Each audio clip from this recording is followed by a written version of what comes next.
Welcome to চুয়াচন্দন park রাজবাড়ি। একটা sales update. ডিমে বসা জোড়াটা বিক্রি হয়ে গেল। ডিম থেকে তুলে পাঠিয়ে দিব, চলে যাবে চট্টগ্রাম। দেখুন একদম সম্পূর্ণ সুস্থ ডিমে বসা জোড়াটা চট্টগ্রামের উদ্দেশ্যে পাঠিয়ে দেব। কার্টুন করবো এখন। দেখুন 100% সুস্থ কবুতর।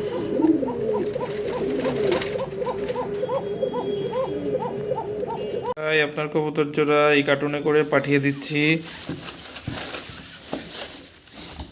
সম্পূর্ণ অ্যাক্টিভ এক জোড়া কবুতর ডিম থেকে তুলে দিয়েছি, চলে যাবে চট্টগ্রাম। প্যাকেট করছি, পাঠিয়ে দিচ্ছি। আপনার কবুতরটা দেখেন, কার্টুনে করে বাসে তুলে দিব, চলে যাবে চট্টগ্রাম। ভাই এই বাসে করে পাঠিয়ে দিচ্ছি, হাতে হাতে নিয়ে নেবেন সুপার সনি।